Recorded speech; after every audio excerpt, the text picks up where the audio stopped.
রাজনীতির নামে অরাজকতা সৃষ্টি করলে কেউ বসে থাকবে না বলে হুঁশিয়ারি দিয়েছেন প্রধানমন্ত্রী তারেক রহমান।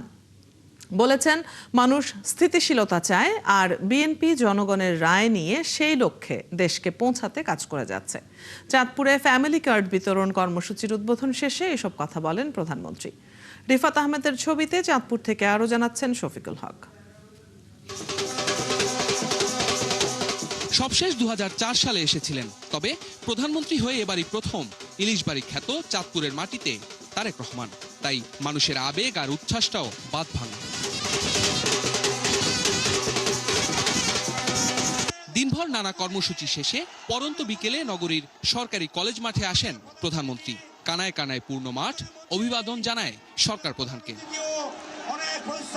এদিন দ্বিতীয় পর্যায়ে চাঁদপুর সহ 20 জেলার 20টি ওয়ার্ডের প্রায় 15,000 ফ্যামিলি কার্ড বিতরণের উদ্বোধন করেন প্রধানমন্ত্রী। পরে প্রধান অতিথির বক্তব্যে তিনি বলেন, স্বৈরাচার বিদায় হয়েছে, এবার দেশ গড়ার পালা। কাঙ্ক্ষিত লক্ষ্যে পৌঁছাতে প্রত্যাশা করলেন সবার সহযোগিতার। এখন সময় হচ্ছে কাজ করার, দেশ গড়ার, মানুষের ভাগ্য পরিবর্তন করার। আমাদেরকে নতুন নতুন টেকনিক্যাল কলেজ গড়ে তুলতে হবে, যাতে করে আমাদের ভবিষ্যৎ, আমাদের সন্তানেরা, আমাদের তরুণরা যাতে করে সেখানে দক্ষ হিসেবে গড়তে পারে। আমাদেরকে হাসপাতাল গড়ে তুলতে হবে, আমাদেরকে ডাক্তার গড়ে তুলতে হবে, যাতে করে আমাদের দেশের মানুষ চিকিৎসা সুবিধা পায়। আমাদের মাদেরকে অর্থনৈতিকভাবে স্বাবলম্বী করতে হবে, আমাদের কৃষক ভাইদেরকে স্বাবলম্বী করতে হবে, আমাদের দেশকে আমাদেরই গড়তে হবে। রাজনীতির নামে একটি মহল বিভ্রান্তি ছড়াচ্ছে উল্লেখ করে তাদের উদ্দেশ্যে কড়া বার্তাও আসে প্রধানমন্ত্রীর বক্তব্যে। রাজনীতি মানে খাল খনন, কৃষির উৎপাদন বৃদ্ধি। প্রিয় ভাই বোনেরা, আমি ছোটবেলা থেকে দেখে এসেছি রাজনীতি মানে নতুন নতুন মিল কারখানা তৈরি এবং কর্মসংস্থানের ব্যবস্থা করা।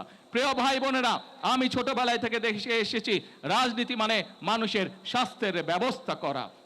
প্রিয় ভাই বোনেরা, রাজনীতি মানে আমি দেখে এসেছি মানুষের নিরাপত্তা নিশ্চিত করা। কাজে এটাই হচ্ছে আমাদের রাজনীতি।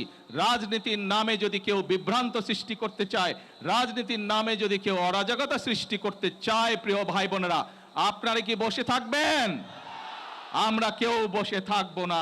মানুষের ভাগ্যের পরিবর্তন চাইলে সবার হাতকে শ্রমিকের হাতে রূপান্তর করার আহ্বানও জানান প্রধানমন্ত্রী তারেক রহমান। আমরা যেদিন এই 20 কোটি মানুষের হাতকে, 40 কোটি হাতকে যদি আমরা শ্রমিকে রূপান্তর করতে পারি, তাহলে ইনশাল্লাহ দেশের মানুষের ভাগ্যের পরিবর্তন করতে পারবো। সরকার গঠনের 3 মাসের মধ্যেই ঘোষিত প্রতিশ্রুতির বাস্তব রূপ দেখে আশাবাদী এই জেলার মানুষ। প্রধানমন্ত্রীও বললেন, নির্বাচনের আগে ঘোষিত সব কর্মসূচি বাস্তবায়ন করতে চায় সরকার। এজন্য আবারও জনগণের সহযোগিতা চাইলেন সরকার প্রধান। শফিকুল হক, 71, চাঁদপুর।